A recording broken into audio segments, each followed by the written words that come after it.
Comedy മസാലയുടെ നമ്മുടെ ഈ ഒരു സെലിബ്രേഷനോടനുബന്ധിച്ച് ഞാൻ ഓൾറെഡി പറഞ്ഞു ഒരു സ്പെഷ്യൽ വ്യക്തിയെ ഞങ്ങൾക്ക് ആവശ്യമുണ്ടായിരുന്നു. അപ്പോൾ ഞങ്ങളുടെ മനസ്സിൽ ആദ്യം ഓർമ്മ വന്നത് ജയേട്ടനെയാണ്.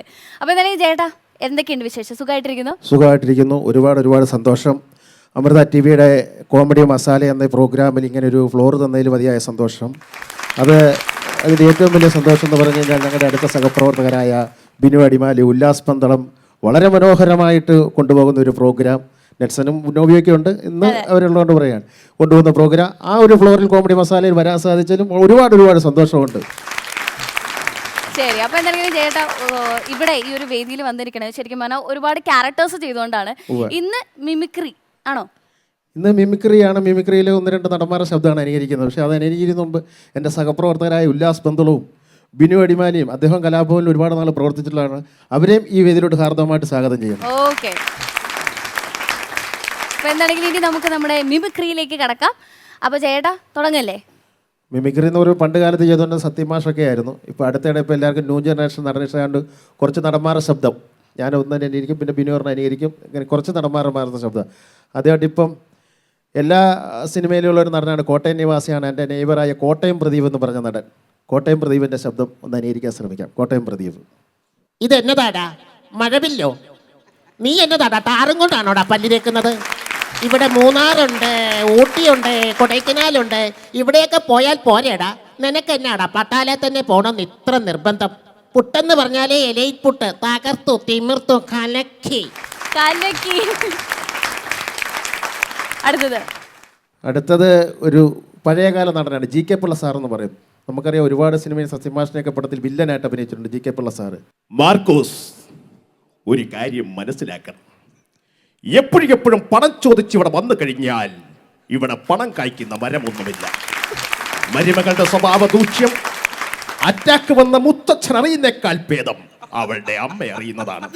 എന്നാൽ ഞാൻ പോയിട്ട് പിന്നെ വരാം. ആളുടെ പേര് പറഞ്ഞപ്പോ എനിക്ക് മനസ്സിലായില്ല, പക്ഷെ സൗണ്ട് കേട്ടപ്പോ എനിക്ക് ആളെ പിടികിട്ടി. പേര് പറഞ്ഞു മനസ്സിലായില്ലേ? ഇല്ല. പാവം ഞാൻ. അടുത്തത് ബിനുവിന്റെ വളരെ മനോഹരമായിട്ട് ബിനു ചെയ്യുന്ന ഒരു സ്റ്റാറാണ് ശ്രീനിവാസൻ ചേട്ടൻ. അമ്മാമയെ കിടിലം കൊള്ളുക്കുന്ന ഒരു പരമരഹസ്യം പോക്കറ്റിലിട്ട് അമ്മാണ മാറിക്കൊണ്ടാണ് ഞാൻ ഇവിടെ നിൽക്കുന്നത്. എന്തൊക്കെ മോഹന വാഗ്ദാനങ്ങളായിരുന്നു. പഴം പുഴുങ്ങി വെച്ചിരിക്കുക, കോഴിയെ ഓടിച്ചിട്ട് മുട്ട ഇടിക്കുക, ആ കോഴിയുടെ പരിപ്പിളയെ കാണുമ്പോൾ രാധ ഓർഡർ നിൽക്കൂ രാധ. ഇത് ശ്രീനിവാസൻ തന്നെയായിരുന്നു. എന്നാ ഞാൻ അമിനത്താത്തനെ ഒന്ന് എടുത്തു അപ്പൊ ശ്രീനിവാസനാവുമെന്ന് അറിയാലോ. ആയിക്കോട്ടെ. ഇനി അടുത്തത് ഇപ്പം തട്ടിമുട്ടി സീരിയലിലെ നായക കഥാപാത്രം അർജുനൻ എന്ന കഥാപാത്രം ചെയ്യുന്ന കരുനാഗപ്പള്ളി ജയകുമാറിന്റെ ശബ്ദം എടുക്കാൻ ശ്രമിക്കാം. മോഹനല്ലേ? അയ്യോ അമ്മേ, അർജന്റീനയുടെ കളി കാണാൻ പോകാൻ എനിക്കൊരു 1000 രൂപ തരാമോ? ഇല്ലല്ലേ? എന്നാൽ ഞാനൊരു കവിത പാടട്ടെ. മാവേ മാവേ മാങ്ങാപ്പഴമേ. വേണ്ടല്ലേ? അമ്മേ, ഈ ചുംബന സമരത്തിന് പോകുമ്പോഴേ നമ്മൾ ഇവിടുന്ന് പെണ്ണുങ്ങളെ കൊണ്ടുപോകണോ അതോ അവിടെ നമുക്ക് പെണ്ണുങ്ങളെ കിട്ടുമോ? ഇല്ലല്ലേ? എന്നാൽ ഞാൻ പിന്നെ വരാം. സൂപ്പർ. ഇനി അടുത്ത ഉല്ലാസേട്ടനാണോ അത് ജയേട്ടനാണോ? അല്ലല്ല, ഞാൻ ലാസ്റ്റിലൊരു കൂടും കൂട്ടുമില്ലാത്ത പ്രവാസിയുടെ ജീവിതം.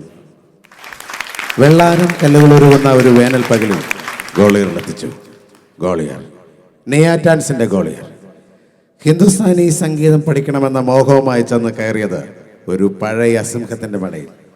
ഗുരുവിന്റെ കവറിൽ ഒരു പിടി പച്ചമണ്ണ് വാരിയിട്ട് യാത്ര തുടർന്നു. ഇന്നും തീരാത്ത പ്രവാസം. സബരോങ്കി സിന്ദഗി ജോ കഭി നഹി കദം ഹോ ജാതി ഹൈ.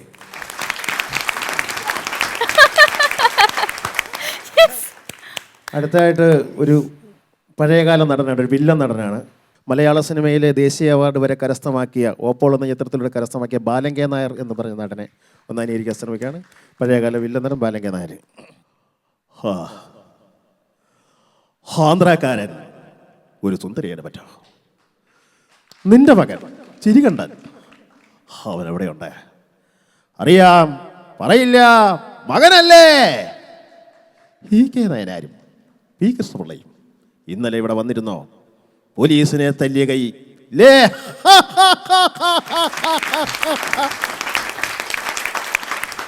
ഇനി ഉല്ലാസ് നമ്മുടെ സ്വാതന്ത്ര്യ ദിനമായിട്ട് പ്രേക്ഷകർക്ക് എന്താണ് പങ്കുവയ്ക്കുന്നത്? ഞാൻ ജോസ് പ്രകാശ് സാറിൻ്റെ വില്ലൻ അതെ, ബാലൻ കെ നായർ സാറിന്റെ ഓപ്പോസിറ്റ് ഇരിക്കുന്ന Joseph sir. Villain. Well done mister Babu. ഞാൻ താങ്കളെ കാത്തിരിക്കുകയാണ്. മിസ്റ്റർ ബാബു, ഇന്ന് രാത്രി 12 മണിക്ക് പുറകടലിലൊരു കപ്പൽ വരും. അതിൽ നിറയെ സ്വർണവും രത്നവുമായിരിക്കും. വളരെ സുരക്ഷിതമായി അതിൻ്റെ രഹസ്യ താവളത്തിൽ എത്തിച്ചാൽ നിനക്ക് ഞാൻ 150 രൂപ തരും.